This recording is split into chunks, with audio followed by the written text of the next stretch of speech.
do you think anyone can be an entrepreneur, or do you think it takes a special person that's able to be successful in it? I think anybody could do it, but it takes a special person to actually do it. You know, people say, man, I started a business, because I want to set my own hours. No one told me it was 365 days a year, 24 hours a day. Right. You know what I'm saying? And that's the truth. In business, it doesn't end. I actually wound up going to prison over some things, and it basically put a whole bunch of stuff into perspective what I was doing with my life. I had to slow down, and I had to really think to myself, what are you doing? Where are you going with this? Are you going to be a serious business owner, or are you just going to kind of half-ass everything going through life? Welcome to the Kash and Dash Show. This is episode 306 with Phil Henderson. I am very proud of you for getting that right in one take after the new intro here. That's what we do, buddy. Phil, welcome to the show. Ted's told me a little bit about you, and I had a leadoff question, which is, were you a big fan of the show Dynasty when you were a kid? I don't even think I was alive when that show was started. You were alive. You're not that much younger than me. But you have, and we're obviously going to get into this, but you've got several businesses that have a theme around Dynasty. Yes. What does that mean to you? Where did that come from? So if we're gonna be honest here, I'm gonna spill the beans. It's honesty hour. All right, honesty hour. So actually, Dynasty came secondhand. I was wondering about all that. Yes. Okay. So the original everything we had is DC. From a young age, at like 16, 17, me and some buddies, we thought we were going to be the next Eminem and stuff like that, and the big rappers. Actually, this was before Eminem even came out. Yeah. And we had started a music company, a music production company, and it was called Disorderly Conduct. Okay. So Wait, how old were you at the time? Oh God, we was 17. It was literally one of the first businesses I started, and we went through and we had a whole in my studio apartment. I had a whole music studio like set up, and we would record and do different things. But it was called Disorderly I'm sure Conduct your neighbors Productions. were big fans. Yeah, they. Yeah, I lived in Benson. Nobody really cared. Okay, all right, got it. Sorry, go ahead. Yeah, no worries. But yeah, and what's funny enough is since we're on Honesty Hour and we'll talk about it, how we got to the production company. My very first company did so well that the federal government told me I couldn't do it anymore. And What? Yeah. Why? I caught an indictment in 1998 For distribution of methamphetamines. Oh, okay. Okay. Wow, that's yes. a plot And twist. you got into the music industry, huh? Yeah, well, that's how we kind of fed the music industry to buy all the equipment. It gets pretty expensive and all that. So, needless to say, I've been an entrepreneur since a very young age. Yeah, I feel you, man. We all got a story like that. And yeah, right. But anyway, that's how that came to be. But it was called Disorderly Conduct Productions, and we kind of ran with that. And then as we grew older, some people went away, some people did this, and as I started to do, when I started Dynasty Concrete, it was actually DC Concrete. I went in and I was going to call it Pip's Concrete, and then I thought, man, that just does not have a good ring to it, right? So Because Pip is your nickname, or what? yes, you go by yeah, that's what everyone calls me. And so basically, I was like, you know what? I'm going to call this DC Concrete. And then when people would ask me, what's the DC stand for? I would say design concepts or done correctly. I would make something up because I did not want to let them know it stood for disorderly conduct. But if you thought about it, like, I'm from an era of like Master P with No Limit Records. And No Limit Records literally they had a real estate company. They had so many different businesses. It was like no limit to what they could do. So I wanted to carry on kind of like that and be like, we're going to brand You're a this. no limit soldier, huh? No, yeah. Well, there's no limits, but yeah, I'm definitely not that. But I just wanted to use. I kind of had that like mind frame. Like if he can build a brand off of No Limit, I can build a brand off of DC. So that's what I did. And then I started DC Concrete, and then I had that business for a while, and then I got into mixed martial arts. Basically, I had a friend locally that had shows. We'd attend those shows in support because I always support local businesses. And while I was at these shows, I would notice a lot of these fighters would be fighting in their gym shorts. They'd have a huge crowd. And about that time, the UFC started getting really popular with Ultimate Fighter on Spike TV, right? And so it got me thinking, man, you would see these like name brand companies getting into the game, and I was like, man, what if I could do something like this? So I approached a couple guys and was like, man, let me help you out. And I wanted to help them out in a way that was a positive way, not like the people that helped me out when I was younger. And Like Don King helped Mike Tyson. better. I didn't want to rob anybody, right? I didn't want to take advantage of anybody. I wanted to have an outlet for these kids to have a way to make money without being told they couldn't make money, right? That was my whole idea behind it. So when I started doing it, I was like, man, it kind of got popular. I made a kid a couple T-shirts and some shorts, and was that branded with like your stuff? So, yep. So that's where I basically was like, I started. We called it Disorderly Conduct Fightwear.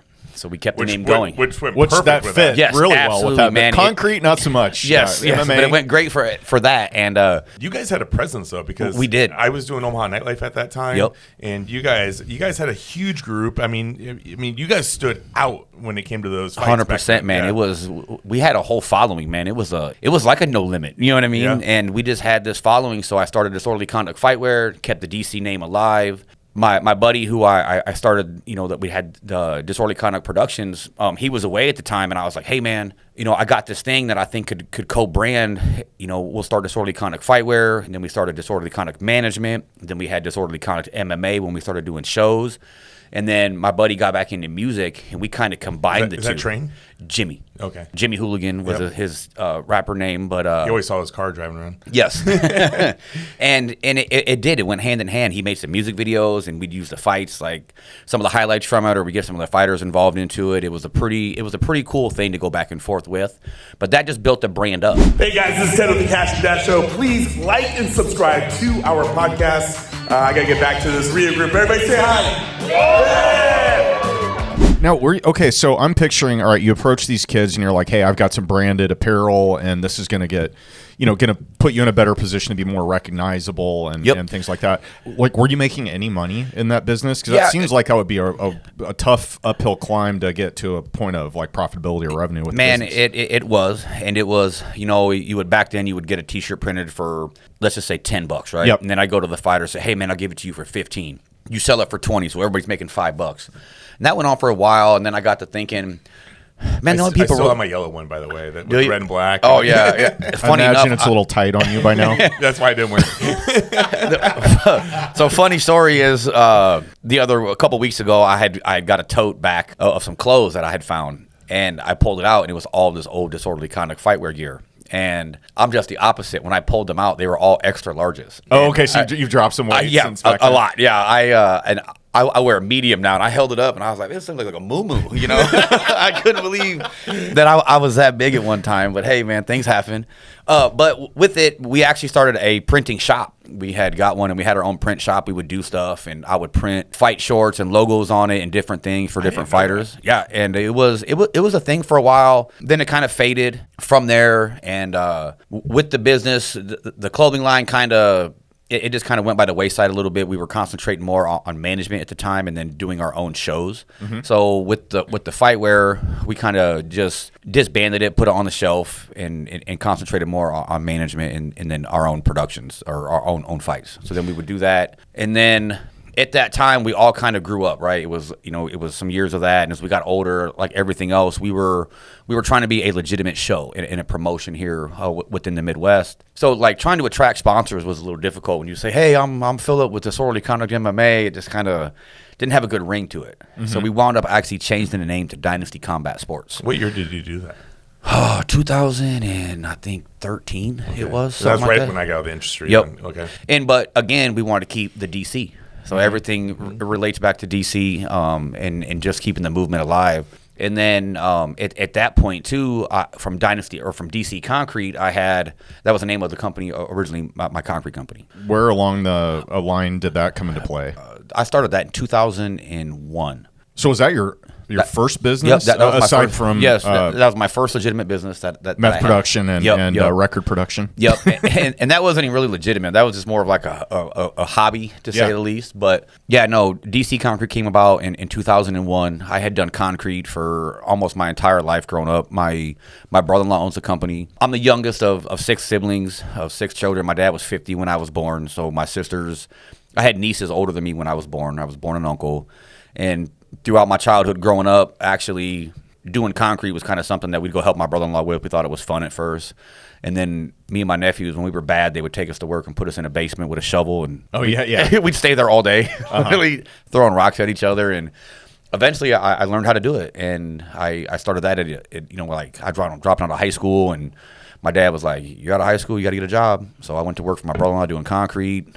And I just did that. I excelled at it. I was good. It's an art form, and I became very good at it. And I asked him for a raise, and he told me, I asked for $2. He gave me 50 cents. I gave him my 2 weeks, and I left. I joined a local union here, the Cement Masons Local 538. I was in that for probably 6 or 8 months, but I didn't have shit for hours. It was I was low man on totem pole.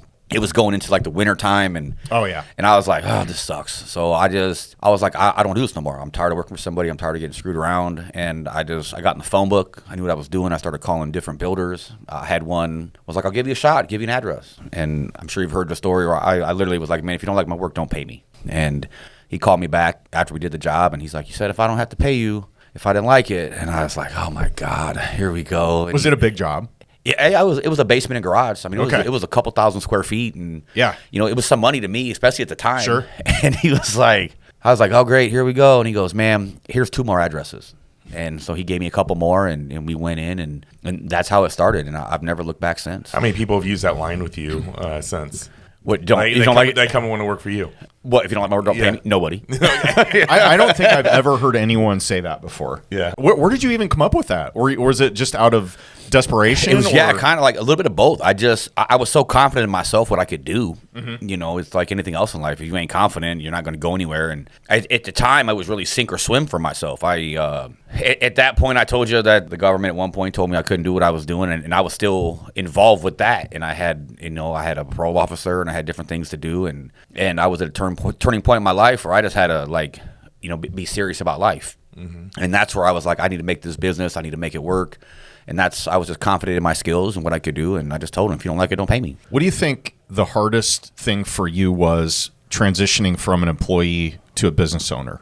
Oh, man. The responsibility. As an employee, you have some responsibilities make sure this is they kind of cue you in what to do, right? Mm-hmm. When you become a business owner, you have all the responsibilities. And that was my big thing, was I wanted to build a company to where my employees felt like family and friends, and a lot of them at first were, and I wanted to kind of keep that rapport going with the business. But with that, I've learned, that was a hard lesson to learn, is that sometimes friends and family aren't the best ones to have working for you because they take advantage. Yeah. And you can delegate them things to do, and sometimes they'll do it. Sometimes they'll half-ass it. Sometimes they get jealous because, they think they can do it better, or you're their buddy, why would you make them do that, blah, blah, blah. But that's when they say don't mix business and friends and business and family. That's a real thing. But that was my hardest thing, I guess, was transitioning, was to have to be in control of everything. On all the time. On all the time, yep. People say, man, I started a business, because I want to set my own hours. No one told me it was 365 days a year, 24 hours a day. Right. You know what I'm saying? And that's the truth. In business, it doesn't end. Yeah, everybody wants to leave their 9 to 5, and then they end up working 5 to 9. 100%. 5 in the morning, 9 at night. Yeah, that's true. I literally start my days at 4 a.m. I wake up. That comment of working on your business or in your business, like that rings with me heavily. Yeah, and honestly, that's one of my biggest faults right now, is like whether I'm in it or on it, and it's kind of, I'm working on getting the right teams built in place for all the different businesses to make sure that I can kind of work on the business and not in it so much. And that was another struggle for me, was letting go of the power sometimes. But once you get the right people in place with it, it becomes a lot easier. But it takes time to find the right people. But is it the right people, or is it trusting them? Because I think you could have the right people, but some people, like my VA, like I didn't trust any VA I have. And then finally after working with one for so long, I started trusting him, and I finally started giving the stuff up and doing it like you're supposed to. But if I got somebody else that just stepped in because he left, it'd be the same process for me all over again, because I know who I am. That's a very good question. And honestly, it's a little bit of both, if you think about it. I've had employees that I could trust and that could do it, but then it's like sometimes I think it's a little bit of both, because when you let go, sometimes you think you got the right person and you try to let them spread their wings, it can backfire. And I've had that with several people, especially in the concrete company. I'd have like a new foreman, right? And I'd be like, oh man, this is going to work out great. And then it would for a little bit, but then like one or two things happened. They would see something, like they get again, I'd say jealous. Like, I'm doing all the work. You're just doing nothing. Back there. Yeah, and it's like really not. You know what I mean? I'm looking at jobs. I'm running bids. I'm talking to people. I've got to go back and look at something else. There was a mistake made on a previous job. Blood, sweat, and tears to get us to this point. Yeah. I cover the insurance. I cover the tools, the vehicles you're driving, the fuel that goes in them. And those people would get, like jealousy. And then sometimes what they would do is they start to infiltrate the rest of the crew, and say little things. And then everyone kind of is like. Cancer.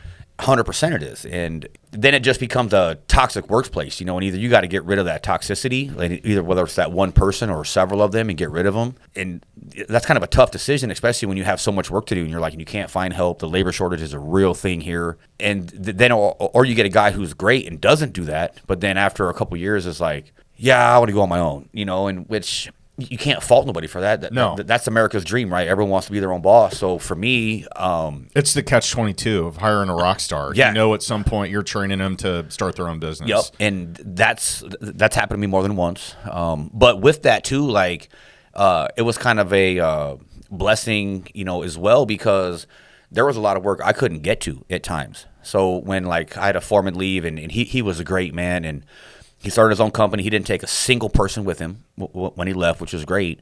And that first year he left, I actually subbed him out like $100,000 worth of work that I couldn't get to, and I still made a percentage of it. It got done. It kept everybody happy. It was able to help him start his business and kind of catapult it a little bit, and we actually still work hand in hand today together. And that was like 6 years ago that he started his own, and we still, even to this, last week we worked together. It's a great thing to happen sometimes. It's funny because I was just talking to Mike Schlickburn. He owns a construction company here in town. And at one point, I think he had like 30 guys working for him. And then by the end, he's like, yeah, I just have managers working for me. I subcontract everything out. And he goes, all my subcontractors I'm using are my old employees that I trained. Yeah. And he goes, now they actually get the jobs done faster. They're more efficient because it's their own mass on the line now. And he's like, it's actually, I'm actually paying out less money. Yeah, that's funny because like with this company, they would show up to a job and literally everyone that works for him has worked for me at one point, and they'll have Dynasty gear still from when they worked for me, and it's like you don't even know any different, and nobody knows. And then I explain to the people, hey, we just work in partnership together, and we're just here trying to get the job done. And honestly, nobody cares as long as the work is good. Sure. and the job's getting done in a timely manner, and they're not paying any more than they normally would. I don't think anybody has a problem with it. And they have a person to answer to. Yeah, 100%. I think that's important. I do want to point out that this is a refreshing approach because not necessarily just in construction, but you do see it a lot where you have an employee that leaves. Maybe they're a key employee that somebody is relying on pretty heavily.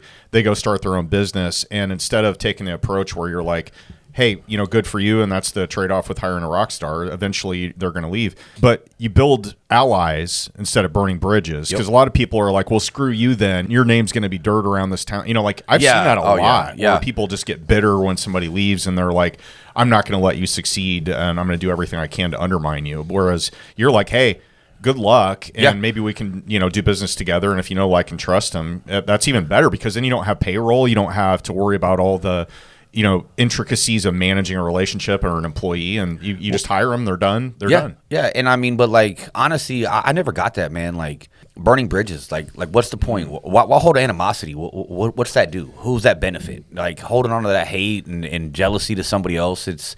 That's too much work, man. I got way too much shit going on in life to hold a grudge against somebody that wants to leave and do their own thing.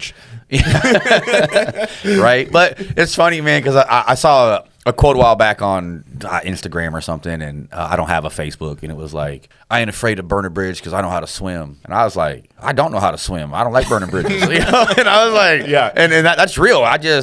It just doesn't do any good, And at first you might be like, oh, fuck that person or whatever. They did me wrong. And I do think you're right, Ted. It comes with age, man, because when I was younger, I'd probably be like, screw you, or whatever, hot over it. And there's been times, and I guess it just depends on the situation. But if a gentleman that was working for you or anybody that comes to you, that's been for a long time and has been respectful and a good employee, comes up and says, hey, man, here's 2 weeks or 30 days. I'm going to start my own thing. I'm not going to be your competition. I'm not taking anybody with you.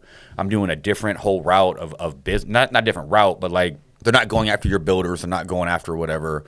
There's a lot of work to be done, and it's like, why would you be mad at that? You should feel good as an employer that you were able to lead this person to start their own company and be confident enough in their skills that they could go out and do it on their own, because that they've obviously learned from you at some point, watching you do what you do or replicating what you've done to be able to do that themselves. What struggles did you have growing your concrete business when you first started it? You came basically almost as an independent person. You made a phone call to made some phone calls to builders, finally found someone that took a chance on you, obviously did a good job. That led to more jobs, I would assume. But you're in a very capital intensive business. Yeah. When you have your own, if you get to a point where you have your own trucks, you have, probably shop, different things like that. How do you get to a point where you can start adding assets to the business that will enable you to do bigger and more jobs? Like, what was that like? I mean, obviously, I would assume you probably didn't have a whole bunch of money to start with. No, right? no. I would start off, I honestly started my business from doing side jobs. When I was in the union and other things, I would start doing, I'd get a referral from somebody, hey, I need a patio. And I'd get a couple guys together and we go do the patio, or a driveway replacement. I would do it. I'd have a guy come tear it out and we go get it ready and pour it. So I built up some money there, started buying my own tools eventually. And then when I went on my own, I still didn't have a skid loader. I didn't have a truck. And I had all the hand tools that I needed basically to do it: shovels, rakes, different things like that, wheelbarrows. My dad actually was the first one to be like, he saw it. He was like, damn, man, you're actually like, he was like, you grew up, boy. You know what I mean? And he's like, I see this. I'm proud of you. Let me help you. So he actually helped me co-sign to get my first skid loader and truck. And that was a huge benefit. Not everybody has that. But he saw me struggle going through it and helped me out with that. I had that. And like I said, I used to have friends work for me and different people. In all honesty, man, I kind of struggled through it because I was like, I had the fights going. I had the concrete company going. I was young. I'd like to have a good time. So sometimes those good times took over from the business, so I wouldn't concentrate really fully on anything. And then it got to a point where I actually wound up going to prison over some things. And it basically put a whole bunch of stuff into perspective what I was doing with my life. I had to slow down and I had to really think to myself, what are you doing?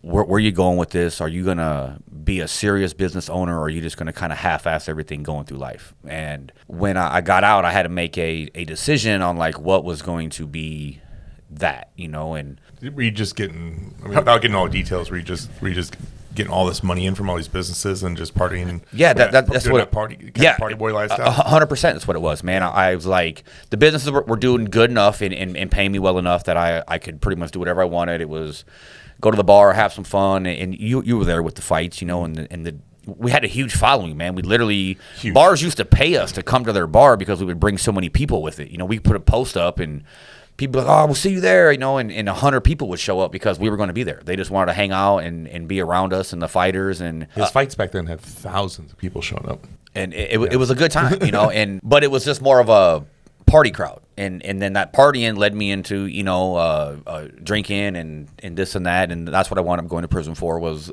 some DUIs. And honestly, man, it was the best thing to happen to me. It settled me down. When I got out, it put life into perspective on what was really important. And it wasn't the partying. It was my family and my business and my real friends that were there for me during them hard times. So I was able to kind of navigate with the business, weed out the bad ones, keep the good ones, and then focus solely on the business. And I'll be honest, man, we talked about the friends and family earlier. The moment that I got rid of my friends working for me, my business blossomed. It boomed up. I got people that didn't know me on a personal level, that didn't want, think they could take advantage of whatever and just not come in and, have every excuse in the book. Man, I could literally write a book on the excuses of why people didn't show up for work. And I want to tell you the best one I've ever heard. What is it? Would this be the title of the book? I don't even know what the title would be, but I'm going to think about it. But I literally had a kid, and he was younger. He started working for me at 18, 19 years old. And one day, I called him, and I was like, hey, man, where are you at? You're late. And he said, I'm waiting for my girlfriend. And I said, okay, what are you waiting on your girlfriend for? And he's like, I'm at her grandma's house. And I said, okay, and he goes, she's taking a shit. And I said, you're at your girlfriend's grandma's house and she's taking a shit. That's why you're not at work? He said, yes. And I said, okay, I'll see you soon, and hung up. And then he never showed up. Man, it must have been a long one. And I was like, work went on. And then later that night, about 6, 7 o'clock, I get this phone call from him. He's like, hey, man, I got to apologize. Sorry I didn't call earlier. I go, what are you talking about? And he goes, I no call, no show. And I said, oh, no, you called. He says, I did? And I said, yeah. You told me that your girlfriend was taking a shit at her grandma's house, and that's why you were late for work. And he was like, I did. And I was like, yeah.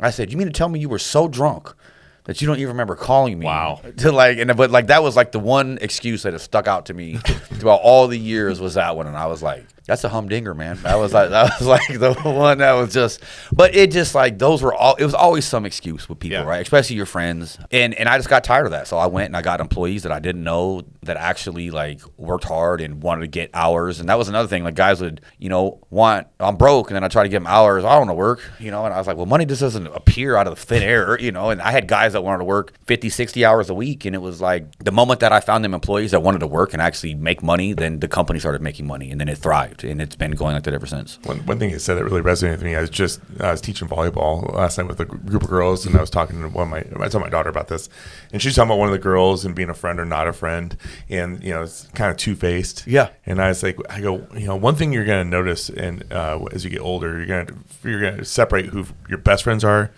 who your good friends are, and who really aren't your friends. Yeah. And she's like, well, how do you do that, Dad? And I was like, well, if somebody's talking smack about you, I go, your best friend's going to stick up for you to that person's face. Yep. Your good friend is going to tell you what they said, and the person that just pretends to be your friend is going to go along with the flow. Yeah, 100%, man, and that's real. Like that's, I had some people that I thought were some good friends, and they turned out in the end to be nothing but snakes and rats, man. And they're just, I cut those ties. I haven't spoke to them in years, and it happens. You know what I mean? I actually had a note in here to bring this exact topic up. So I'm gonna rewind for just a second. What was your first day in prison like?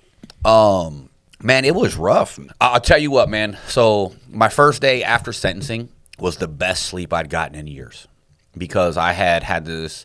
I knew I had this stuff coming, and it was always like prolonging it, but it was always in the back of my mind, and not even the back of my mind. It was the front of my mind. It was all I could think about all the time. So life was stressful, trying to run everything, and then knowing that, man, I'm probably going to go to prison for this shit. And so it was very hard to sleep. I didn't sleep well. It was very uncomfortable. And that when I got sentenced, I had every intention of filing an appeal bond to get out, because I was like, no, I'm going to fight this. And when they gave me I didn't get all that much time, for it. And I looked at my lawyer, and I was like, it's about like a year. He was like, yeah. He's like, you want to file an appeal bond? And I said, nah. Let's just get this shit. I'm done. I'm tired of fighting it. You know what I mean? It comes to a point where you're just like, it was tiring. It was very tiring, and it wore on me mentally and physically. So that night I went in, and I slept like a baby, man. It was crazy. And then, but like my first night in prison, when I went there, it was like, holy fuck, man, what are you doing? And it was a lot of thinking, and it was probably one of the worst nights sleep I've had, because I laid there and I thought about, man, I let my family down, my kids, and you got a lot of time alone with your thoughts. Oh man, it's the worst, dude. Like my headspace is a place that I don't want anybody to go into, man. Right. Like I don't wish that upon anybody, man. It's a dangerous place up there, and to think about it. But again, man, like my past made me what I am today, and I am a 1,000 times better of a person, of a human being, and a man and a father than I was back then. I didn't see Phil for over probably 12 years, and we were running around in the same circles a lot for a while, and then we ran each other at High V recently. Yeah. And then some dad shit. We just started talking for like 20-30 minutes, and then we did some cigars, and then the Rias, and everything's gotten over the last like 6 months. But you are not the same person. No, man. Capacity. Nope. Like you, like not that you were a bad person, but like holy shit, man! Like you've completely rebuilt yourself to somebody, which we'll get into. But I had a saying back in the day, like, man, I was living life in the fast lane, pedal to the metal, and it was, man. That's how I lived my life. And then when I got out of prison, it put things into perspective. I wound up going through a divorce. I wound up, losing friends, and actually lost my dad 10 days before I got out of prison. I lost my brother like 45 days after I got out of prison. And it was rough, man. But, I'm a fighter, man. And I don't, what are you going to do? Like get down in life and just stay there?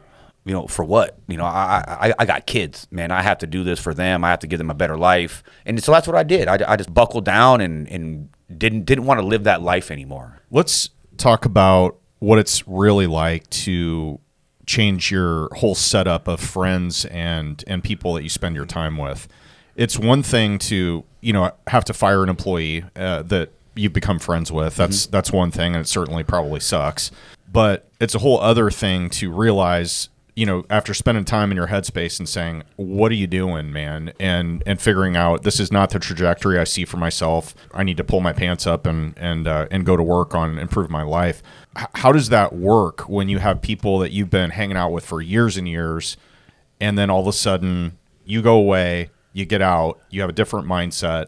Are you having conversations with these people where you're like, hey, this doesn't work for me anymore, I don't think we can be in each other's lives? Or do you just kind of do the Irish goodbye and kind of like not respond to them? Over time they stop asking? Man, honestly, the ones that I got rid of did it themselves. They just showed their true colors. They did things and it just was like, all right, man, peace and hair grease, my dude. And that was it. There was no people say that people come into your life for a reason, a season, or a lifetime. And I truly believe that. So some of these people I think came into my life for a certain reason to make me see what was real, who my real friends are. Man, I got a group of friends that we've known each other since we were like, elementary school, junior high, and we still talk to this day, still hang out. It might not be every day, every weekend, but I could call any one of those dudes up at 2 o'clock in the morning. Man, I got a flat tire. And they're like, all right, where you at? You're ride or die. 100%, man. Yeah. And then I've actually met some people recently too that have become kind of the same way. I had a guy send me this thing online I met. It's a buddy of mine, Grant, and he was like, it was pretty cool because he was like, it was just this little thing on Instagram, and it was like, I see that your friends aren't supporting you, so God sent you strangers or something like that. And it was like, holy shit, man. Sometimes like people that you just meet or whatever, or some of these strangers actually support you more than some of your so-called friends. And that's that just kind of comes with, I think, growth of life too. Maybe sometimes you guys go down different trajectories in life and different paths. They have maybe their beliefs or what they want to do just doesn't align with what you have going on in life or what you feel is right. And it just, I think it's growth, man, for myself with that. My old school friends, I have like my old school crew still from like middle school and stuff too. And then I have my newer friends, but those friends call this my real estate friends. Yeah. Oh, he's telling all those real estate friends. Yeah. I get the same thing. And it's kind of the same thing for me. All them guys over there. And it's like, man, what do you know? It's like, it's different trajectories in life. And it doesn't mean that I don't care about those people or anything, or that we don't care about me. It's just that we're lifing, man. You know what I mean? And like for myself, like I said earlier, man, I got 4 kids, 2 grandkids. I have a wife at home now, and my life is different. I don't do the bar scene anymore and going out and hanging out and drinking and all that stuff. Not that it ain't fun, but it's not fun to me right now. You know what I mean? I think the biggest struggle, especially with men, well, I shouldn't say especially with men. I can speak for some men in that as you get older and you have life responsibilities like kids and a family, the reason that you've got ride or die friends is because you have shared experiences from a while back, and you've spent a lot of time and bonded over, things that you've done together. And that available time that you have to do that with other, men or women for that matter, but it just isn't available anymore. So you have a lot of surface level conversations with people. You have acquaintances. Maybe you get to know people through work or whatever. How do you get to a point where you can actually become real friends with people later in life when you have so many other responsibilities and businesses? Is it a conscious thing you do, or do you just, you're a charismatic guy, obviously, but what do you think about that kind of thing, or is it just kind of happen? Man, it just kind of happens, and like I have a good read of people, I would like to think, just from all my life experiences. And some people come into your life and you're like, again, you could have just some surface conversations that don't really mean nothing and very minimal conversation, but then you wind up meeting somebody and you're like, they try to help like better yourself. And that to me is pretty cool, because like some of you're not like my old friends, but just some people in life are just stuck in their ways, Mm-hmm. And for me, like I like to get out of my comfort zone. It makes me a better person when I get out there and meet different people. I like to do different things. And when you stay in your comfort zone, you get comfortable, life just kind of flatlines. Yeah. Right? And for me, I always say this, and I don't want to sound like arrogant or like I'm a dick, but like I'm not okay with mediocre. Mm-hmm. Right? Like that's just not me. There's my wife would be like, when are you ever gonna be satisfied? And I go, I don't fucking know if I ever will. You know what I mean? And it's not that I'm not satisfied with life or my family or my financial situation. I just feel there's more out there to conquer. That there's more people to help. There's more good deeds to do. There's more problems to solve in the world. And I'm that guy, like people always complain about, I don't like this or this is that. And I'm like, well, go do something about it. Why are you just talking about it? If you just talk about it and don't do anything about it, you become part of the problem. I'm trying to be part of the resolution. So, if there's something I don't like, man, I've met some state senators. So I've talked to them. I've had bills introduced on different things that I wanted to make happen, and they made it happen. And especially like when it comes to the fights in combat sports, I've had a couple bills introduced because I wanted to get this methodology of combat sports brought to the state, and it wasn't sanctioned, and we couldn't do it because it needs to be sanctioned by the athletic commission. So I was like, okay, cool. So I met a couple state senators. I told them my idea. They were like, shit, let's try it. We went in, and I got some bills passed, and so it's like. Did you put your name on it? No, I wish, but this is the Phil bill. Yeah, the Phil bill. But it's just stuff like that, man. You got to be able to do things, and that's what I like to do. I like to be a doer. I love it. Do you think anyone can be an entrepreneur, or do you think it takes a special person that's able to be successful in it? I think anybody could do it, but it takes a special person to actually do it, right? If that makes sense. Like, a lot of people are like, I'm going to start this business, I'm going to do it. And you can be like, yeah, good luck, bud. Here's the deal. If you can't wake up and make your bed in the morning, what makes you think you can wake up and run a business? And there's a lot of people like that. Like, just get up and hit the door, run in, or it takes a lot of self-discipline to be a business owner or an entrepreneur. And, for myself, man, and I wasn't always that way, but the last 6-7 years, man, I'm up at 4:15 in the morning, 4:30. I'm at the gym by 5, and that's 6 days a week. And that takes real dedication to do. And I was never that person, and then my coach at the gym actually was going to do a boot camp. And it started at 5 in the morning, and he kept saying, hey, man, you can do this boot camp. And my wife, she was my girlfriend at the time, was like, yeah, let's do it. And I was like, oh, man, 5 o'clock in the morning? You got to be kidding me, man. I don't get up that early. You're nuts. Is this Doyle? Mick, yeah, Mick Doyle's. And he crushed me. Dude, Mick is the man, dude. And Willie, the whole gym. That gym, the people in that gym are good people, right? Like, I'm literally there, like, I'm at home, work, and mix. That is literally like, and I'll tell you the story. So, like, as we're going through this boot camp thing, he's like, come on, man, we're going to do it. It's starting this day. So we sign up, right? Starts on Monday. I don't show up Monday. I don't show up Tuesday. I don't show up Wednesday. I don't show up Thursday. I come Friday like I'm the king shit, right? I'm in there and like, then I do the one day and I'm like, all right, that was awesome, and then like I'm pretty sure like the next week, like that Monday or Tuesday was Valentine's Day. So me and my now wife, we went out, I think, to Colorado. So I missed Monday, I missed Tuesday, I missed Wednesday, I missed Thursday, and I showed up Friday again. Hey, man, check me out. I'm here. And Mick pulls me aside and goes, what the fuck are you doing? And I go, what? I'm here. He goes, yeah, you literally been here 2 days out of 2, out of 10. And he's like, come on, man. There was 50 days left of the class. And he goes, can you give me 50 days? He goes, it's 50 days of your whole life, dude, to do this. And he said, I promise you, if you do this, it'll change your life. And I was like, ugh. All right, dude, I'm going to give you 50 days. And I did, and he wasn't bullshitting. It changed my whole life. So when that boot camp got done, I was like, what's up? Can we do another one? Can we get another one? I want to, let's do another one. And he's like, all right, yeah, man, let's try to get it going. So we wound up putting another camp together for it and went in, and like literally 2 weeks into it, dude, COVID hit. Oh. And I was like, bro, what? You know what I mean? And so, like, of course, like a lot of people were like, I'm not doing it, and went out, and I'm like, I'm good, are you good? So like it literally wound up being like me and like one or two other people. It was like Fight Club. Yeah, pretty much. Yeah, and we wound up finishing it. You know what I mean? And then it got done, and I was like, man, what are we gonna do? And he was like, yeah, we can't get anybody to sign up. And I was like, and then he come up and he goes, here, man, and he gave me a key, and I was like, dude, what?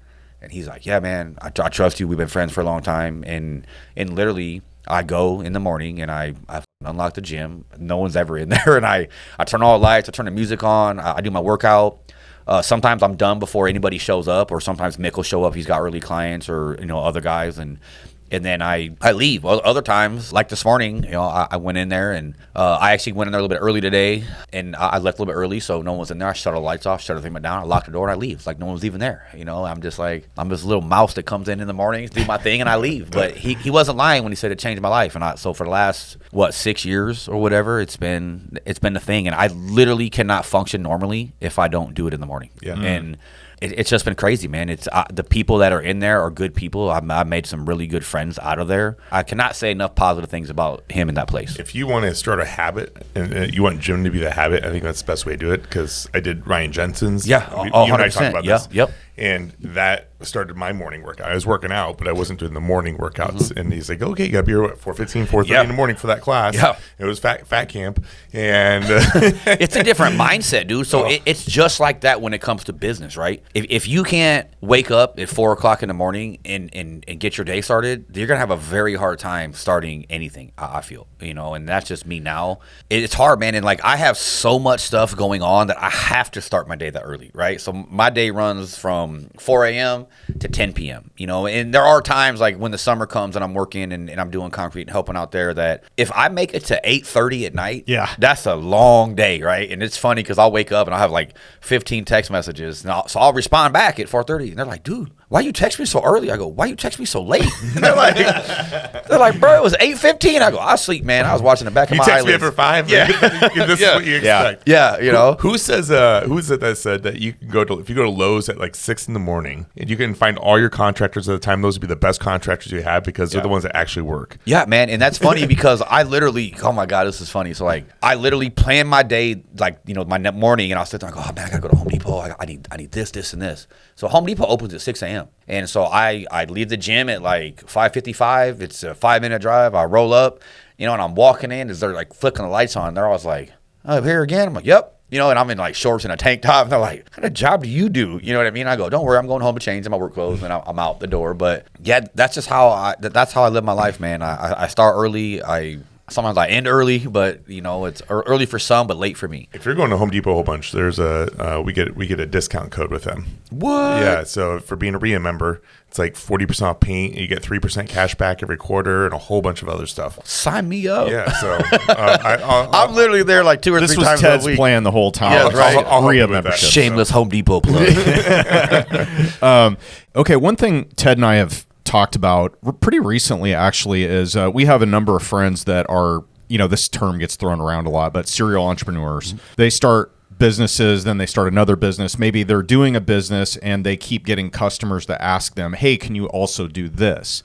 And then they get to a point where they're like, well, we might as well do this. It's just basically a free job and not having to do anything additional. When you have 5 businesses, and these are things that you've been running for a while, there's a thing, I don't know where I heard this, or maybe I came up with it, which is unlikely, but it's continuous partial attention. And your attention gets divided. It's the equivalent of you're sitting there talking to somebody while you're looking at your phone the whole time. Mm-hmm.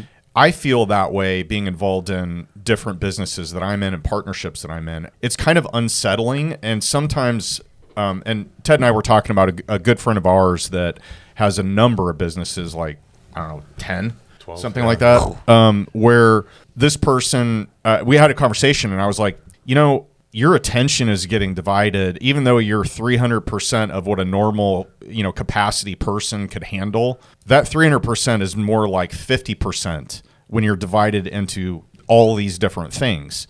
So what do you say about that? When you're a business owner and you're a doer, it appears, how do you, what are your thoughts on that? You have 20% of your attention going to each business, or is it somewhere one of them doesn't require much attention at all? What is that like? You hit the nail on the head with that one. It is, and I feel it. And the businesses have felt it at times too. One thing is putting the proper people in place to help you with that business. One thing I will tell you with the fights is I have a great team in place. I have a partner on that fights, my partner and brother Train. And then we hired a matchmaker. His name's Henry Ems. He's a godsend, man. He's the MMA guru. So he sets up the fights? Yeah. He actually goes in and does a lot of it. With the fights, we split it up. So we have a couple guys that run everything pre-fight, and then I come in on production day, and I run everything from there. We have a cage crew that we've had together now for several years. They're all like family. We're just a big family, right? And we make it a fun environment to come to. These people want to be a part of it, but they know their job. Everyone knows what to do. It's very minimal of having to point and go, hey, do this, do that. Everyone kind of has their own job, right? So that company there pretty much runs itself and has good people in place to keep it going. And then with the construction company and the concrete, I've had to step in a little bit more to run it. My son Gage actually works for me. He came to me a couple years ago and said, Dad, I want to take the business over. will you come back and teach me? So the last couple of years, I've taken a more predominant role back into the concrete game, and that's why I'm in it as much as I am, is because I'm trying to teach my son everything, how I want it ran, and that's what he wants to do. So I want to be a dad first and set him up for success. So I come in, he knows things, but I still had that, like, you know, like the father, oh, my son, you know, I'll do it, and I would push him out of the way, and then my wife actually not too long ago was like, listen, you got to let him fly, and I was like, you know, it's like letting go of control. And I'm like, you know what, you're right. So there's times like he can run the skid loader, right? Like you can't teach somebody how to run a skid loader or how to grade. You can like kind of tell them, but until they get in that tractor and they start moving, they don't, that's something you can't explain to somebody. So they have to do it. So I'm like, hey man, get in that tractor and move that dirt, you know, and he is, you know, I've had him in it, like during snow, we would do snow. I'd say, hey man, here's an apartment complex. This is what you're doing. He'll, what? I'm like, yep. And I'd take him through the complex. I'm going to put the piles. And he did it, you know, and I let him fly with it. I was off plowing for the city doing city street stuff, and he was in an apartment complex in a skid loader. And then same thing this year. I put him in it, and he did it, and he did great. And then on the job, I even have a guy that works for me, and he come up one day and goes, man, he's actually good at that. And I was like, yeah, you know, and I was like, I've taught him the skills to do it, but, you know, he's had to learn himself. And so I've been doing that. And then like, as far as I have to go bid jobs, I have to do things, right? And just like today, we went out and I started my day at 6:30 at a job, me and him, to saw cut and pull forms and do some things with it. And I said, hey man, I got a podcast at 9 a.m. I'm not going to be there. I'm going to need you guys to go do this, this, and this. And he was like, cool, you know, and I had full faith that they could get that done, you know, but a couple years ago, I probably wouldn't have had that, you know. And so it's about implementing the right people. But man, you're right. Sometimes your attention is not there, and you're trying to focus on one and you forget about another thing. And so for me lately, I've been really trying to implement a team, and I've been trying to even bring AI in to try to help with some stuff. Yesterday on a job, I did a job for a friend of mine. And I was like, when I was doing the measurements for it, I type everything. I send myself text messages, right? So I put it in my phone, and I type out all the numbers. And I show up, and I was like, to get to the job, and I'm thinking, why does this look so much bigger than what I have wrote down? Well, my fat finger I put 20 instead of 30. So I literally shorted myself on this. And my buddy was like, I told him, and I said, I'm not going to charge you for it. I gave you a price, you know. And he goes, man, what you got to do is start getting, you know, using this AI thing. And it dawned on me, holy shit, I bought one of those and I've yet to pull it out the box. You know, so like as far as like conversations that you have with people and recording them so you can go back and listen to what you said, because there's times someone's like, no, you said this. I'm like, no, I didn't. And I'm like, I don't know what I said. I can't remember. I'm thinking, you know, I got 17 businesses on my mind. You know, I thought of 4 businesses sitting here with you guys, you know, and it's like, so it really is, man. It's again, it left to your earlier question when you said, can anybody be an entrepreneur or what it is? It takes stuff like that and to navigate that to be able to be successful. And I don't think everybody can. There's so many people that I can't even stand to be around them because they're so incompetent. Yeah. Oh no. Yeah. There's a lot of that out there. I 100% agree with that. And I don't know, like I had this thing for a while where I thought about this a lot, where if you meet somebody new or you get introduced to somebody, I can usually tell within, you know, a minute if they have that thing that's the intangible that maybe they're partially crazy, maybe we all are, that are you know, business owners, because yes, there's an aspect of you have an aversion to authority generally. You're passionate about something. Maybe it's something you do and you really want to make, you know, you're so into it that you want to do it for a living. And then there's a component of you don't have a cap on your earnings, right? Yeah. So those 3 things, a lot of times, you know, you don't want somebody's thumb on you, and you want to have limitless earning potential, and you're really passionate about something. And I think in business, you can fall in love with a business that you do. I mean, I don't know if you still love pouring concrete, but not so much. As I get older, it's rough, right? And it wears on you. It wears on your body, and that's where like my son's like, "You're old, Dad," and I'm like, "I'm not that old, man. Calm down," you know. And but my body feels like it's old, you know. And so yeah, I don't love it as much. And it's funny you said about the authority thing. My wife tells me all the time, "You have authority defiant disorder." Yeah. Do you think that's something people are born with, or do you think that's a learned behavior?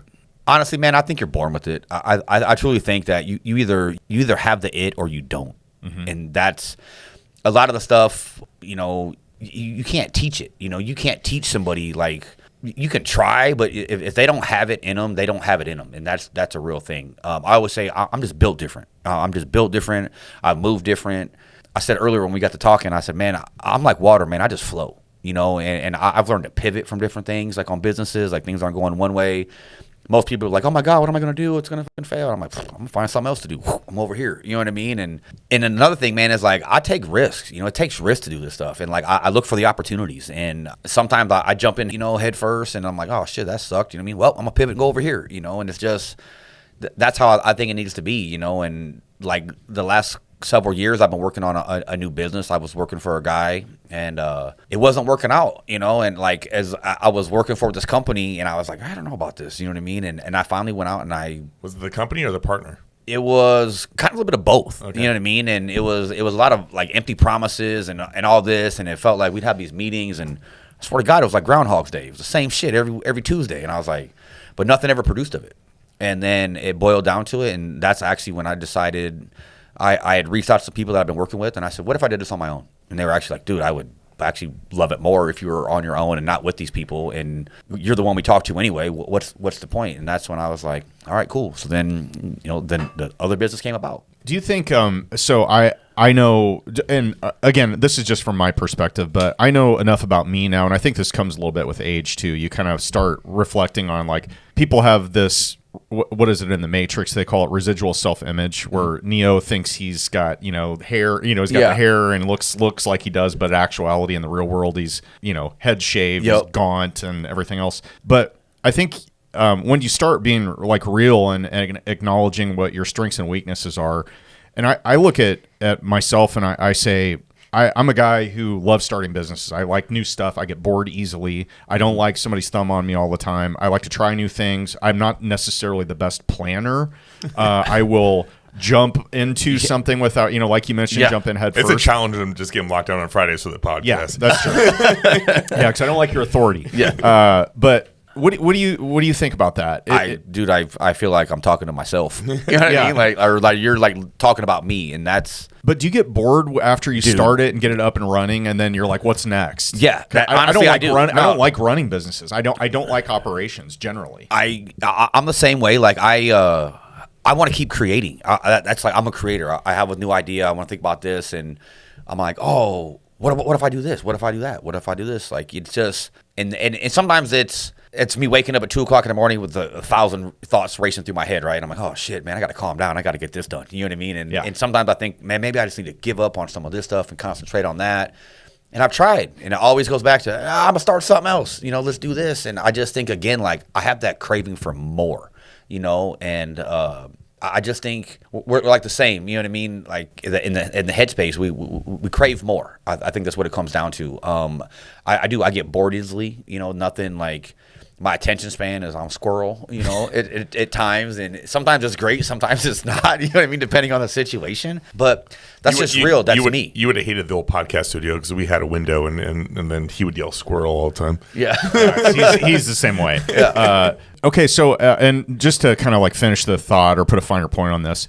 I think your life really changes as somebody that's, somebody that loves starting businesses but doesn't necessarily love running them. When you meet somebody that's a really good integrator or somebody that loves operations, and those are hard people to find. And generally, maybe they are able to run a successful business, but a lot of them don't think creatively or have the risk tolerance that it takes to put your neck on the line and your money. But they love running businesses and they know systems and processes like the back of their hand. And my life really changed when I found a couple of people that were kind of the yin to my yang with that. And it kind of goes with marriage is the same way, or successful partnerships with people. You don't want somebody that's just like you, because they're gonna have the same shortfalls you do. And so that's why you see opposites attract a lot of times. The thought of somebody just like you is like, yeah, that sounds great. Yeah. No, yeah, I know. I said the other day, I was like, oh man, I wish I could like multiplicity. I wish I could have like 100 of them. Oh yeah. But like, no, that'd be terrible. You know what I mean? My name is Steve. Yes, that's it. And that's what would happen. I said, I'd have the dumbest one. It would be me. But No, you're right, man. Like and that's honestly, man, is like what I'm working on now is trying to find my yin to my yang when it comes to businesses. I've always tried to do everything myself, and it's become too much. So now I'm trying to put them proper teams in place, talking to different people, asking questions like, man, what do you think about this? How can we improve this? And finding those right people to help me out within the businesses. That's my biggest focus now. And I've had some people in the last several months talk to me about it, and they're like, bro, you got, again, it comes to working, in your business or on your business. And they're like, we got to get you someone to help you out, be not so much in your business, but work on it. And that's been my biggest thing as of late, is trying to make that happen with myself. I also think it would be really important if anybody wants to get in a partnership that they actually get a second opinion of somebody that will talk to them bluntly and be like, hey, what do you think about this partner? You think it will work? Yeah. I just had this conversation with somebody yesterday. And like, oh yeah, I partnered with so-and-so on a business. We'll keep it really vague. And I'm like, hey, I like that person a lot, but I go, that person is a great solo entrepreneur. This will never work. Like, I give you guys a year and a half. And the face that I got, because I know one of these people is listening, and the face that I got when I said that, I'm like, I'm just being straight with you. Like this isn't going to work out. And I'm like, I appreciate your honesty on this. I'm like, good luck. Sometimes it takes an outside person to like put it into perspective, especially like one of the worst things you can have around is a bunch of yes men, that just want to be there and like, oh yeah, man, yeah, this is great, cheer on your idea. And you're like, what the fuck? I fell flat out. You know what? That was a horrible idea. Why didn't you say something? Where were you, man? Yeah, and it's like, so again, man, I'm big on teams and the right people, and it takes some time to find them. But when you do, hold on to them tight. I'm curious about this, what you're going to say to this. So you have 5 businesses. What is your favorite business, and what is the one that's most profitable? I'll be honest, man. God, you're gonna make me sound. I love the don't tell your employees that you're on this podcast. I don't think you mentioned all 5 businesses. No, I haven't actually. No, so I love the fights, man. I know I sometimes I get like. I had a feeling you were gonna say. It's a fun, man. I'm a connector, so I like to connect people. And I like getting a crowd together and showing people a good time, right? And that's one thing we can do with that. I see why you and Ted are friends. Yeah, the concrete is the most profitable. It's a very lucrative business. Concrete's the most used product in the world, right? It's the most sought after product in the world. There's no shortfall of it. If you do good work, you'll always have work, right? I have a trucking company. I love that. I'm trying to build it more. There's definitely a lot of money in trucking. I'd like to concentrate a little bit more on that and try to get it built a little bit bigger than what it is. I'm just kind of starting off in that industry. Semi trucks? Yeah, I have dump trucks. I've been working on possibly buying some side dumps. But the problem is finding good drivers. In the trucking business, man, when it's lucrative, it's lucrative. But, man, one of the things break down, there's no such thing as like a $50 fix or a $100 fix. It's tens of thousands of dollars, man. And I'm telling you, last year, like October to December was like $40,000 into one truck. Wow. And it's like, what the fuck? Yeah. I've never been so close to committing insurance fraud in my entire life. You know what I mean? I talked to a friend of mine. He's a lawyer, and I talked to him. He was like, I would really like to retire. He goes, I'm just one semi-truck accident away from being able to retire. I go, what? He goes, oh yeah, trust me. He goes, you get one of those semi-accidents. He goes, that would set a lawyer for life. Yeah, it's crazy. And then, but like the one I'm most like passionate about, I think right now is my newest company that I started, and it's called S-Panels Omaha, S-Panels Nebraska. And the reason behind that, man, is because it's actually like we're a high performance building system, and we produce SIP panels, and SIP stands for structural insulated panels. And we are a better, faster, greener way to build single-family homes, multifamilies, ag buildings, commercial properties. I think I've seen you on the news probably 4 times about this lately. Yeah, it's so I'm trying to picture what this is, and I should have looked this up before you came in. But are these basically 2 sheets of metal with foam insulation in the middle? So actually, ours are OSB. So it's what it is. You have an outer skin and an inner skin, and then in between that is expanded polystyrene foam. Yep. With that, with our system, when you set one panel in place, your framing, your sheathing, your insulation, and your electrical traces are already in that wall. In that section of the wall. It has to save so much time. Oh, man. You can save about 55 to 60% on your labor cost and framing. The first house that we brought to Omaha and worked with was Habitat for Humanity. For me, man, I'm a natural-born hustler, right? And I could always say I could sell water to a whale, but I got to have the water. So when I was with this other company, they're like, yeah, we got to get this, and this. And I'm like, yeah. I go, can I just let me work my magic here? So when I was at Habitat talking with them, I finally convinced the company. I said, let's give them a house. And they're like, whoa, what do you mean give them a house? And I was like, not the whole house, but like, let's give them the exterior walls. Let's let them do this. And, they were like, you crazy bastard, this just might work. So I was like, all right, that might. So I went to Habitat and I said, what if I give you one? Because, they didn't know the product really, what it was. Yeah. And finally they were like, you're going to give us one? I said, I'll give you the exterior walls for free. Let us do it. And so we went through, it was a couple months process. We got the blueprints, everything. We wound up setting it up. And it was just like a 1,400 square foot split entry, nothing crazy in their blue stem development that they had going on. And so I had this whole media day set up. I had state senators come in, some people from the city, a bunch of people in construction supposed to be there. And I told her I want to show up around 9, 10 o'clock. And we started putting up walls about 8:30. And by 9 o'clock, I had to stop because we had 3/4 of it done. Oh, you were like, nobody showed up yet. And I was like, oh, man. So we literally drug it out to 3.5 hours.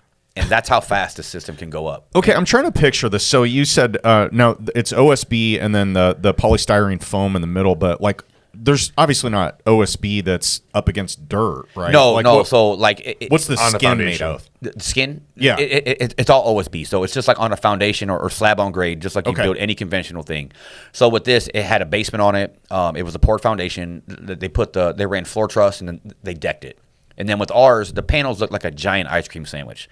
They're recessed around on all four sides. You run a bottom plate all around the exterior of the foundation. Okay. And those panels slide over top of that. And then we have, from the factory, we router out 2-inch by 1/2-inch notches on each side of the foam, on the outside and the inside. And then we take 4-inch strips of OSB and put them in. That's a connector. So with ours, there's actually no studs in there like on conventional framing every 16 inches. And then so every 16 inches, you have a thermal break.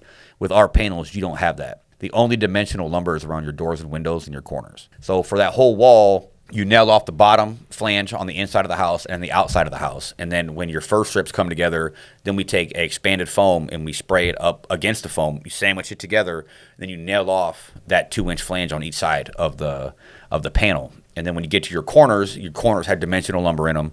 And then we actually use 8-inch lag bolts to hold those together. Okay. So this thing, when it goes up, we are actually 2.5 times stronger than conventional framing. We can withstand wind speeds of 180 miles per hour. Wow. Oh yeah. Your windows might not hold that, but your walls will. We're a R25 on our exterior 2x6 walls. We're R52 on the roof, and our system goes together. Every 1 foot is a lag bolt that holds your corners together. We're not susceptible to mold and insects because of the foam. We're a 100% recyclable product. We save homeowners annually 60% or more on their utility bills. Because it's so well insulated. Because it's so well insulated, yep. It's better indoor air quality. You can cut down your build time, like I said, by weeks. There was an apartment complex done up in South Dakota, and it shaved them 2 months of their build time off using the SIP panels. Therefore, that's 2 months of interest on a loan. Huge. You don't have to pay. And think about it. It's a $100 million project. What is your interest on that loan a month? Not only that, but it was a build-to-rent community. So the average savings was like 20 to 30 cents a square foot on the utility costs for that. The owner of the building saves that per month. Wow. And think of what that costs up over annually. So it's just a huge savings of it. And then, you can also save money you can do smaller HVAC systems. So you don't have to have, if it called for a 3-ton system, you could probably get away with a 1 or 1.5 with ours. A lot of people are using mini splits with them. So it's just, I had a guy call me a couple weeks ago, and he's like, man, did you build this house out by, I can't remember where it was, Columbus or Fremont? And I was like, no, that wasn't me. And he's like, well, I'm a remodeler, and I think I made a mistake. And I was like, what's up? He goes, I cut a hole in this, in the middle of it. And he was worried that the house was going to collapse. And I wound up talking him through it, talking him off a ledge, got his window put in for him, and he was like, man, I thank you so much. It's my first time running into these SIPs. And he goes, and I'm just so impressed with them. And he's like, it's a 3,200 square foot house, and it's a mini split is what they have in there. And that was wow, and that's crazy. Yeah, and it's just so nuts, like the how much cooler or warmer they can keep them. We did. The first project that we did was the Habitat House, and then I got involved with AARP of Nebraska put together what was called ADU for You, and it was... They keep pestering me with mail, AARP, after I hit 50. I'm getting close, so I'm getting it too, but they... I had an AARP yesterday trying to mail. But, it was this contest that they put out. They were trying to start with ADUs, and the ADU stands for accessory dwelling units. You guys know that in the real estate biz, and... they held a contest with a bunch of architects, and a guy named Daniel Conaway from Ali Pointer Machado was actually the winner of it. And they wanted to build it out of SIPs because they're using it for elderly. They're on fixed income, so they want affordability. And with the SIPs panels, you can get that with utility costs, right? Yeah. So we actually built an ADU down at the riverfront last year. So if you ever went down to the like skate ribbon at Heartland of America Park, there was a little tiny house, and that was built out of SIPs. One guy framed it in 30 hours by himself. So that's super impressive in it. But then they had a ribbon cutting, right? And we're all out there. I think it was June. Man, it's 107 degrees outside, right? And everybody's sweating. The mayor's there. Everybody's in suits and ties. And, when it finally, like, everyone leaves from the crowd, we go inside. And somebody's like, man, it feels great in here. And I was like, yeah. And they were like, is the air conditioner on? And I said, there's no air conditioner. And there was no air conditioner, no fan, but it was like 75 degrees. So that just shows you how much naturally it expels the heat from it. And that's one thing with this product, why I'm actually working with the Omaha Inland Port Authority to bring the first SIPs manufacturing facility to Omaha ever. I'll be the only one in the state of Nebraska. There was one here years and years ago. It closed up in the early 2000s. There's only about 20 plants across America that do this. And we are working on what's called a creative housing campus in North Omaha. It's part of the NSORG dollars that came through from LB 1024 and LB 531 a couple years ago. And what we want to do is bring innovative building practices to the city of Omaha, especially in North Omaha. And it'll be this campus where it's myself with SIP panels. There's another company called Alquest 3D. They 3D print houses, and they've actually did the first Walmart expansion back in December. Remember we started talking about this when it came out 5 years ago. And then with them, they're going to do the first. They're doing the Walmart expansion in McCook coming up in July. And we've been talking with some modular companies, but we want to open this campus where basically like people even off the streets can come in and kind of see what's going on. I've been working with the University of Nebraska-Lincoln and their architect class. I saw that on the news too. Yeah. That was actually it's called Partners for Livable Omaha, and they put 2 houses up in Benson. The city actually allowed them to split one corner lot into 2, and they put up 2 houses on it. They're a slab-on-grade foundation. These were designed by the students. Oh, cool. Yeah, it was super cool, man. And those 2 houses were, we worked on that for about, a year, 18 months with the students and different things, getting it all together. Then when it came in, one house, the first house we did, and this house went like from an 8-foot wall on one end to a 19-foot 8 wall on the other. And it's like 3-way pitch roof. It's a real cool, funky design, but it's all ADA compliant. It's for age-in-place living, right? And it took, I think, 4 days to frame that one up completely, roof and everything. And then the framers had never used a product before in their life and was like, this is crazy. I can't believe this thing kind of like, it's like a giant Lego piece. I always tell everybody it's a puzzle. And then the other house, I think, was 805 square feet or something like that, 813. It took 3 days to put up. Man, it was fully enveloped in. You think in Omaha, especially with the weather that we have here, the faster you can get your dry-in time for that house, the faster you can continue working. And that's one thing about this product is that the speed to build factor is super crazy. The R value on it is more insane. And it's just an all-around better product. Like I talked about, the better indoor quality. So for people in the affordable housing space is where I'm trying to bring it to, right?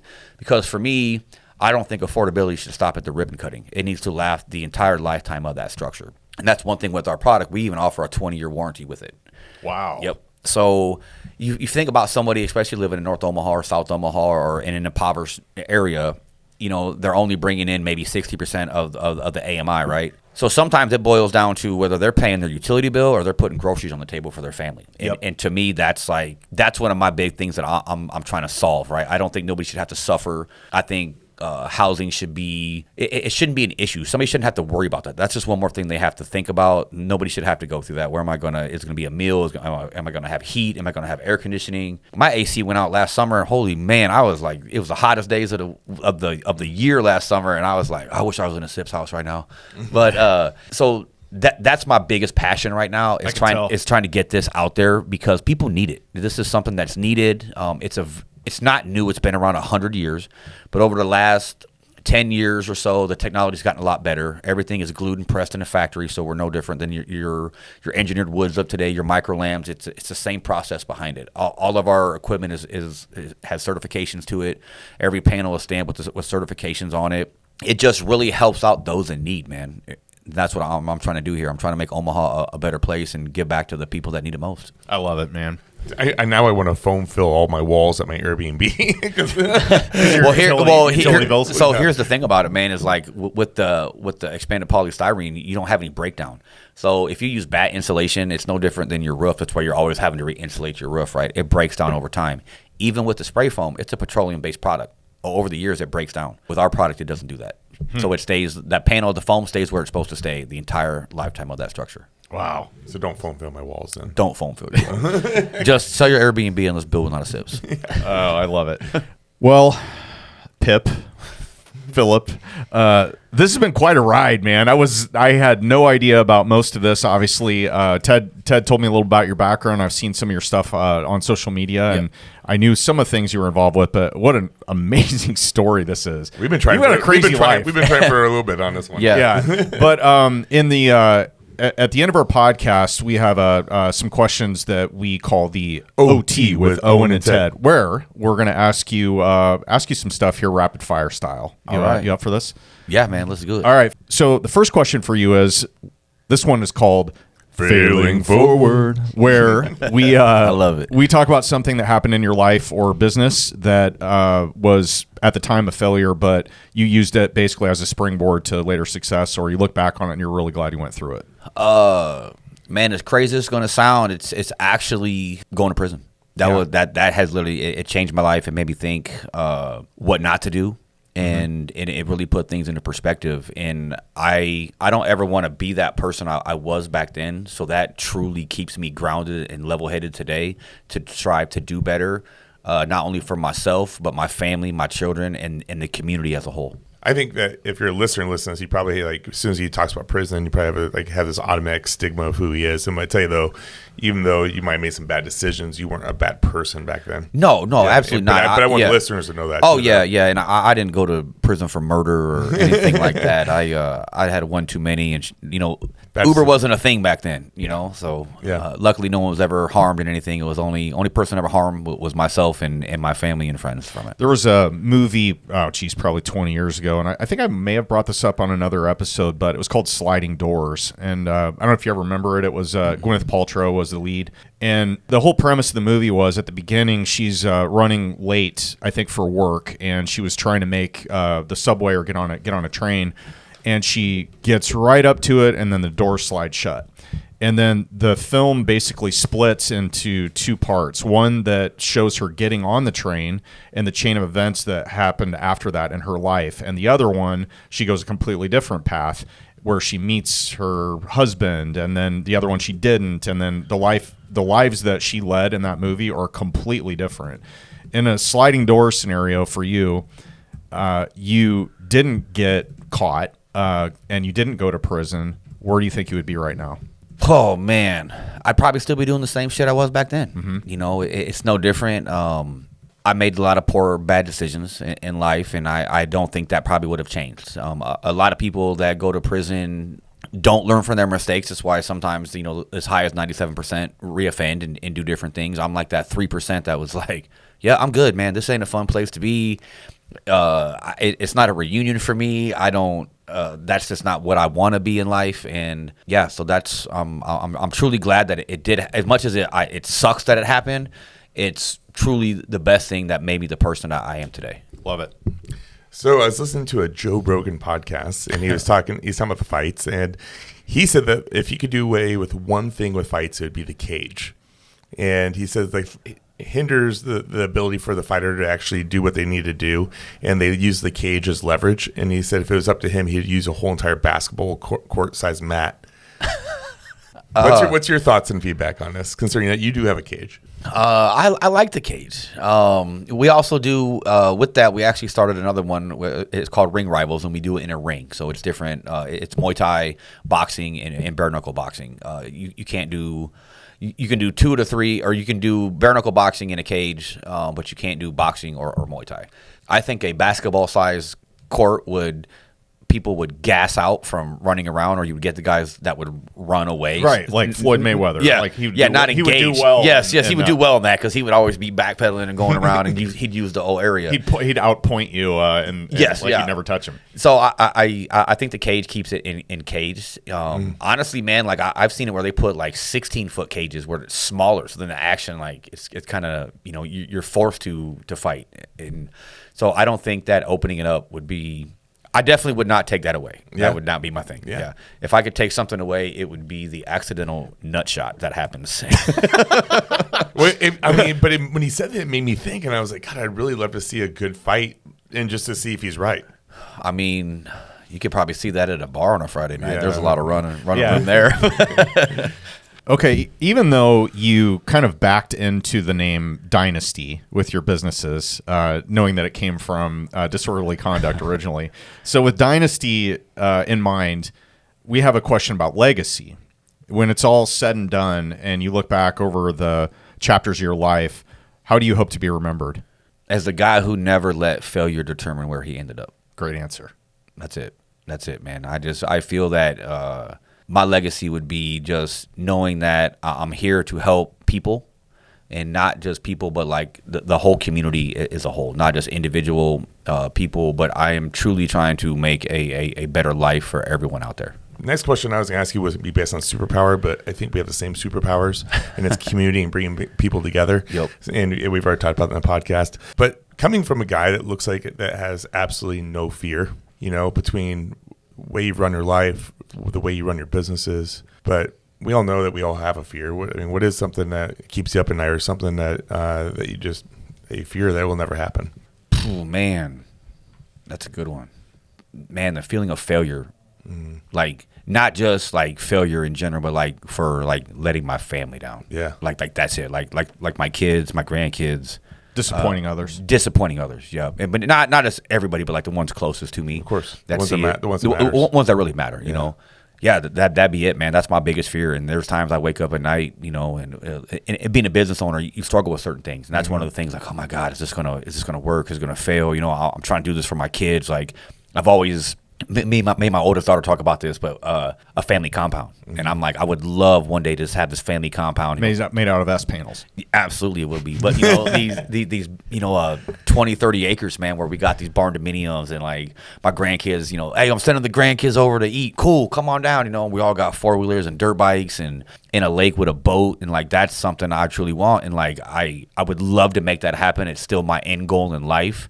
And I don't want to fail them in any way. Like obviously it might not ever happen, but that's like, I don't ever want to let them down to failure where they look at dad and go, damn, dad failed us, so that's why I just do what I do, and I keep my head down and my grind going, and that's how I'm going to always be. I feel it, man, because I had a rough patch last year, and that was the thing that kept me up, was failure and disappointing my kids, my wife. Yep. And you know what? And then sometimes too, I'm going to add to that, to the haters too. You know what I mean? I'm not going to let them see me fail.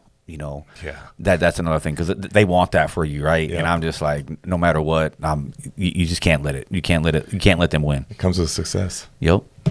Oh man, hey, I really appreciate you coming on the pod. I hope that you got a lot out of this. But before we conclude, if there is somebody listening to this right now that could do something for you in your business, or a shout out you'd like to give, or maybe they want to be a customer of one of your 28 businesses that you have, what's the best way to reach you?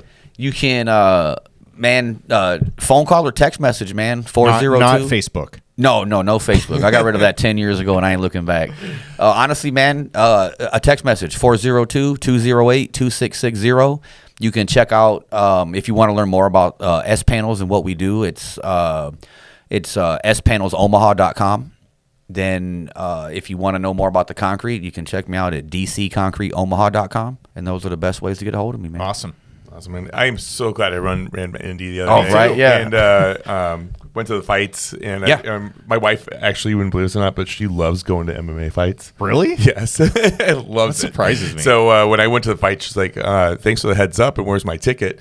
And I was like, I'll make sure we get. And it was your birthday. Last weekend. Yep, so happy late birthday. Thank you. But I couldn't make that one. Oh, you had the Joe Coy comedy show, which was phenomenal. Dude, he's the comedy show in it. It was supposed to be an hour show. He went a full hour after, and they kept on giving him lights to get off. He's like, I'll pay the overtime. It's all good. He goes, I'm having so much fun with you guys. And then he had him record. He's like, this is all my new content for my next Netflix show. This is amazing. Oh, that's awesome. The crowd kept on stand up applauding. He was going nuts. Best comedy show I've ever been to. Wow. Yeah, Joe Coy was funny. We went and saw him my wife's birthday some years ago. I wound up finding second row, like right in the middle at Ralston, and it was the dude. He literally roasted the dude next to me and the dude next to my wife, and I thought the whole time, oh shit, Please don't go me, And that was my first time seeing him live and hearing his stuff. But oh yeah, definitely hilarious. I was actually going to go to that, and then we wound up having fights on my birthday, and I was like, shit, man, I got to miss Joe Coy. But yeah, he roasted a guy named Tom.